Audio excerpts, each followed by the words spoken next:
3. Olá pessoal, hoje estou participando de um júri em razão de um multirão de júri que ocorre em diversas comarcas em Goiás. O Tribunal do Júri julga os crimes dolosos contra a vida, homicídio, infanticídio, instigação, auxílio, induzimento ao suicídio, bem como o crime de aborto. Algumas dicas práticas, algumas informações importantes. No júri, no dia dos trabalhos, comparecem vários jurados que ficam aqui no plenário. Por favor, fica aqui no plenário, sentado.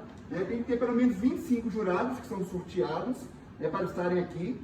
E desses jurados, 15 deles tem que ter no mínimo 15 presentes para iniciar os trabalhos no júri, correto?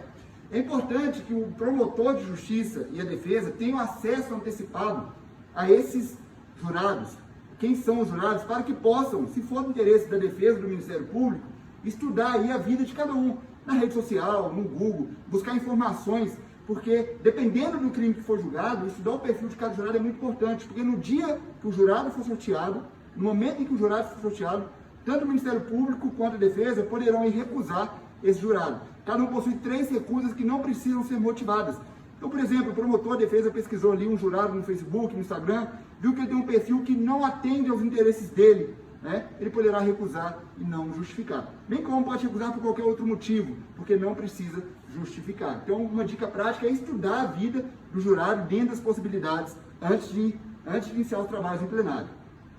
Uma outra dica muito importante é que, na hora do sorteio, o promotor de justiça e defesa esteja antenado aí ao caso para conhecer o perfil, conhecendo o perfil do jurado, decidir aí, de acordo com o crime que foi praticado, se vão ter mais interesses na presença de homens ou mulheres. No Tribunal do Júri, os jurados não têm que justificar, não têm que fundamentar o seu voto. Eles são, no momento da votação, eles recebem, cada um dos jurados recebe uma cédula contendo sim, e a outra cédula contendo não, certo? Cada uma dessas cédulas são entregues para cada um dos 7 jurados.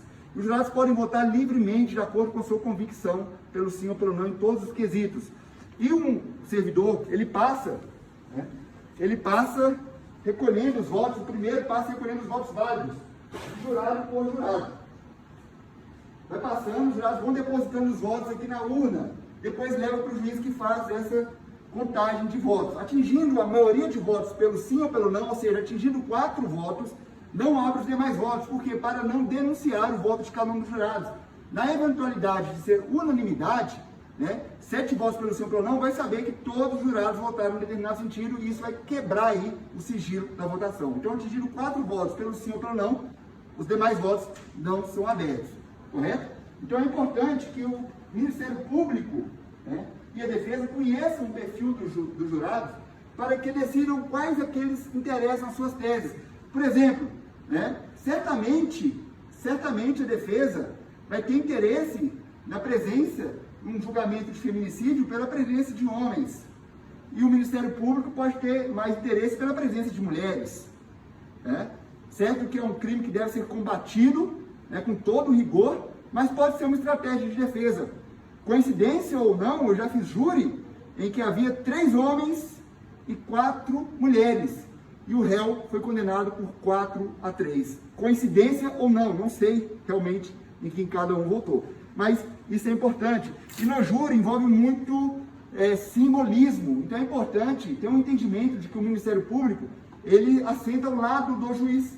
Mas tem um outro entendimento, o qual eu defendo, que por uma questão de igualdade em plenário, até porque o símbolo, para pessoas que são leigas, juízes leigos, ele pode significar muito. Então pode acontecer, da presença do promotor ao lado do juiz influenciar, ainda que de forma mínima, o convencimento dos jurados, por entender que o promotor está ali ao lado do juiz, conversa com o juiz, está muito mais próximo, pode ser interpretado pelos jurados que há um simbolismo maior, que é uma representatividade maior do Ministério Público. Então aqui, pelo menos, os trabalhos que são feitos aqui, o Ministério Público, ele senta-se aqui, desse lado, nessa mesa, o Ministério Público senta nessa mesa, já a defesa senta naquela mesa, ou seja, estão em plano de igualdade. E o juiz fica nessa mesa, correto? Uma outra dica importante é que as testemunhas, as pessoas ouvindo plenário, elas fiquem de frente para os jurados, são eles que vão julgar, são eles os juízes do caso, os juízes de fato do caso, certo? São eles os juízes que vão decidir. Então é importante que as testemunhas estejam de frente para os jurados e que o interrogatório seja prestado também de frente para os jurados. Por quê? Porque o corpo fala, o corpo expressa nossas emoções, certo? Às vezes a pessoa está muito nervosa, está olhando para o chão, está falando tremendo, os jurados vão ver isso, né? Então isso é importante. Se a testemunha fica de frente para o juiz, de costas para os jurados, eles perdem isso. Então é importante que sejam sempre de frente para os jurados. Uma outra característica que é um entendimento meu é que o juiz, principalmente nos trabalhos em plenário, ele não deve querer pressionar demais as testemunhas nem o réu. Ele tem que fazer as perguntas e no plenário é ele que inicia as perguntas, o juiz que inicia as perguntas, diferentemente do processo penal ordinário comum. Por quê? Porque no plenário presume que o juiz iniciando as perguntas de uma forma mais imparcial, de uma forma menos tendenciosa, entre aspas, né? Vai dar um equilíbrio maior para os trabalhos, porque depois o Ministério Público faz as perguntas, depois a defesa faz as perguntas. Então, nessa situação, né, presume que o juiz vai fazer aquelas perguntas e já vai dar um equilíbrio maior ali para os trabalhos, certo? E eu entendo que o juiz ele não tem que ficar querendo colocar pressão em testemunha no interrogatório, falando que fulano está mentindo, que você está mentindo.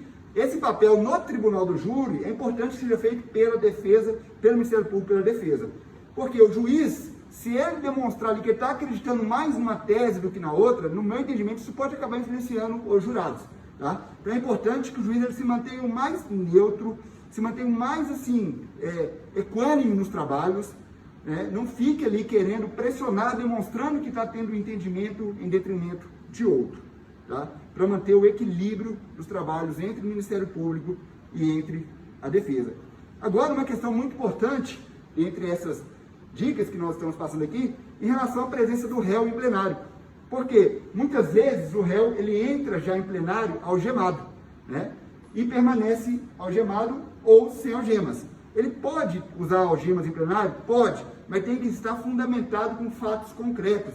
Se o juiz deixar o réu com algemas em plenário, sem fundamentar concretamente, há grande chance desse júri vir a ser declarado nulo. Por quê? Porque a presença de algemas pode influenciar os jurados, no sentido que ela é uma pessoa tão perigosa que permaneceu em plenário algemado, ou seja, aquela pessoa tem que ser condenada, é uma pessoa perigosa, né? Esse simbolismo que representa as algemas, ele pode impactar na votação dos jurados. Particularmente, eu sempre chamo o policial que está à frente, geralmente, quase sempre um policial penal, ele está à frente e fala, eu gostaria de conversar com o comandante, com o coordenador da escolta, converso com o policial penal, ele me orienta se o réu é perigoso ou não e se pode ficar com ou sem algemas. Se ele fala que não pode tirar as algemas, me orienta no sentido de não poder tirar as algemas, eu procuro pedir para ele fundamentos concretos para eu constar em ata e que me relate isso para eu juntar aos autos, certo? Por quê? Somente palavras sem fundamentos não são fundamentos. Então, às vezes a pessoa fala, olha, tem que continuar algemado, mas me apresente fatos, porque somente falar que tem que ficar algemado sem apresentar fundamentos, não é fundamento, pode dar nulidade. Então, apresentando fundamento, não, é uma pessoa perigosa, já cometeu tantas infrações, no presente tem um comportamento alterado, está aqui o registro, ok, coloque isso na ata e deixa a pessoa permanecer aí algemada em plenário, correto? E uma outra questão em relação às roupas que o réu utiliza em plenário.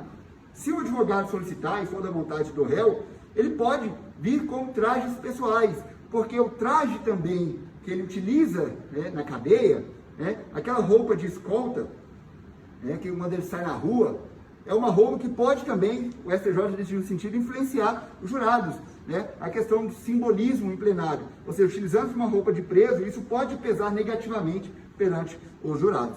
Então percebam que o rito do plenário do Tribunal do Júri é composto de simbolismos, né? O juiz, o promotor e a defesa tem que ter uma excelente oratória, tem que, inclusive, muitas vezes envolve teatro aqui em plenário no Tribunal do Júri, né? Tem que ter uma excelente eloquência, tem que ter uma ótima fala e um conhecimento profundo dos autos para convencer os jurados. Percebam que onde o promotor senta pode influenciar, a roupa que o réu usa pode influenciar, a utilização ou não de algemas pelo réu pode influenciar, a forma como o juiz faz as perguntas para as testemunhas no interrogatório pode influenciar. Inclusive pode influenciar as pessoas que assistem aos trabalhos aqui em plenário. Imagine, por exemplo, que essa plateia que esteja cheia de familiares, né, com faixas e símbolos, imagens aí, camisas com foto da vítima. Isso pode influenciar os ânimos dos jurados? Tem decisões do Tribunal de Justiça que reconhecem que isso por si só não influencia. Mas pense na situação,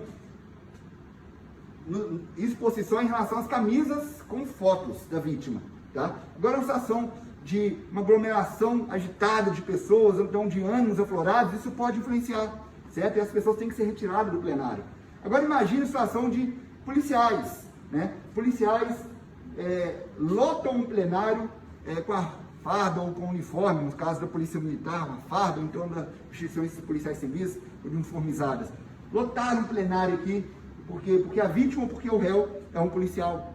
Né? E eles querem assistir. Eles poderão comparecer a esse julgamento fardado ou uniformizado, com o uniforme ou fardo da instituição? Né? Há divergência sobre isso. Mas percebam que um plenário lotado de policiais fardados ou uniformizados, por representar o Estado, isso pode vir a influenciar o ânimo dos jurados. Tem decisão judicial nesse sentido, de influência dos jurados, da possibilidade de influenciar os jurados em plenário repleto de policiais fardados, quase não estejam em serviço, mas tenham comparecido para assistir ao julgamento, tá certo?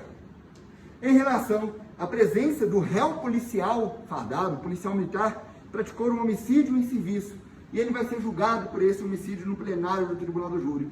Ele pode estar fardado ali no julgamento?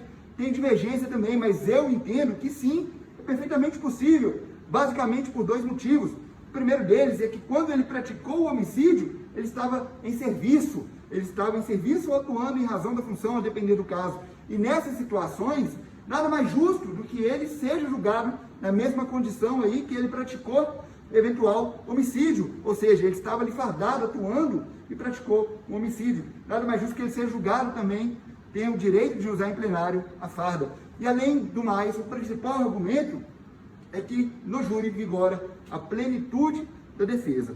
A pronúncia ela vai limitar os argumentos do Ministério Público em plenário.